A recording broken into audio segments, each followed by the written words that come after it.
बदनाम हूँ। अच्छा बदनाम क्या, ये लोग ऐसे लोग जब साथ में होंगे, ऐसे मित्र साथ में होंगे तो क्या कहना। अजीत भाई से जब से दोस्ती हुई हमें दुश्मन की आवश्यकता ही नहीं पड़ी। हम और अजीत भाई एक बार इलाहाबाद गए, देखो सत्य घटना बता रहा हूँ। इलाहाबाद अब प्रयागराज हो गया है, उस समय वो इलाहाबाद ही था। हम दोनों इलाहाबाद गए, तब सम्मेलन, बरसात हो गई, पूरे ग्राउंड में पानी भर गया, कार्यक्रम कैंसिल हो गया। जब कार्यक्रम नहीं हुआ तो पैसा काहे की मिले। अच्छा चले तो गए, आने के लिए बड़ी दिक्कत, आवे कैसे, पैसा एको नहीं थी। हमने कहा अजीत भाई तुम थोड़ा स्मार्ट टाइप के व्यक्ति हो, थोड़ा दिमाग लगाओ, हम लोग अब वापस कैसे चलें। इन्होंने कहा आपको सोचते हैं।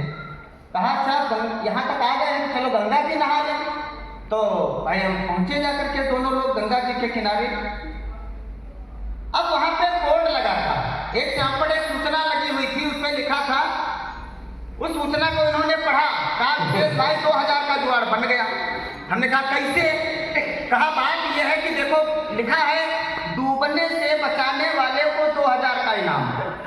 तो हमने कहा इससे हमसे क्या मतलब, कहा 2 लोग हैं ना, काम हो गया। खैर हमको उन्होंने पानी में उतार दिया। अच्छा थोड़ी देर तो हम किनारे किनारे पानी में चले, और वास्तव में हमारा पैर गहराई में चला गया, हम वास्तव में डूबने लगे। हमने कहा कि भाई बचाओ वरना हम डूब जाएंगे, फिर भी ये चलते रहे, आराम से चलते रहे। हमने कहा कि भाई साहब बचाओ वरना डूब जाएंगे। तो इन्होंने कहा विशेष भाई चिंता मत करो, 5000 का जुगाड़ हो गया है, आगे से हम पर लिखा है, उसमें लिखा है लाश निकालने का 5000।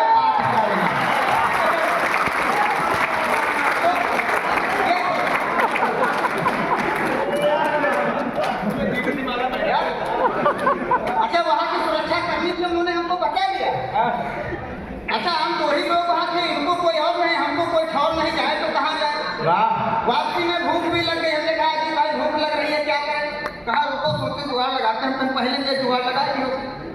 खैर एक ढाबे में गए, हम लोग खाना खाए, बैठे रहे 10-20 मिनट बैठे रहे, और 20 मिनट बैठे रहे, 25 मिनट बैठे रहे। अब ये उठे वहाँ से काउंटर पे गए, कहा भैया कितनी देर लगाओगे। कहा काहे देर लगाओगे।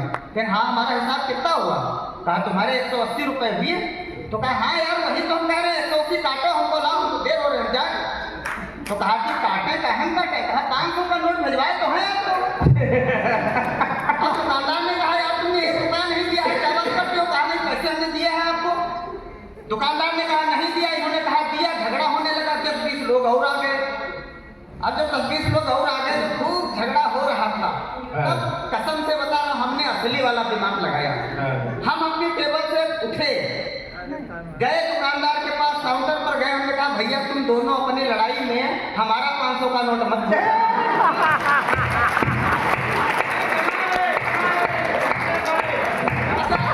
यकीन मानिए कसम से दुकानदार को पसीना आ गया। उसने कहा पैसे तो इतने भी नहीं दिए, लेकिन अब करें क्या। 25-30 लोग देख रहे हैं, एक झगड़ा हो ही रहा है। दूसरे को मना करके तो कहेंगे, सब कहेंगे दुकानदार झूठा है। तो उसने कसम से यकीन मानिए अपने कलेजे को पत्थर कर लिया, और उसने कहा हाँ भैया आपके याद है। तो हमने अपना हिसाब किताब किया, करते हुए आगे रहा। बहुत अच्छे। बड़ा खुश, हम कहा कि था दुकानदार लाठी मार अजीत के पाँव साथ हमको डुबाई दे रहा था नदी में। लेकिन कसम से भाई साहब इस बंदे ने इतना बढ़िया दिमाग लगाया, इसकी विद्वत्ता पर अगर आपको कतई संदेह रह जाए तो समझ लीजिए कि ये यानी बहुत ये क्या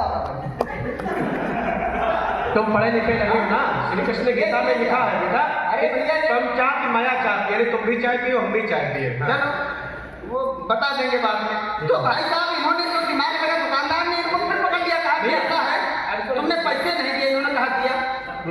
गंगा जी के किनारे मान्यता है कि कोई गंगा जी की झूठी कसम नहीं खाएगा। दुकानदार ने कहा अगर गंगा जी की कसम खाएगा तो मान दे। तो इन्हें खाया जाए कसम। वो लोटे में लेके आया गंगा जल, इनके हाथ पे रखा, कहा खाओ कसम, पैसा दियो। अब विद्वत्ता देखना यहाँ पे। इन्होंने दिमाग लगाया पूरा, कहा आटम जो कुछ है उसकी कसम, गंगा जी का नाम नहीं। जो कुछ है उसकी कसम, बिल्कुल सत्य कह रहे हैं, झूठ कतई नहीं कह रहे हैं। जैसा पैसा तुझे शर्मा ने दिए वैसा पैसा हमने दिया।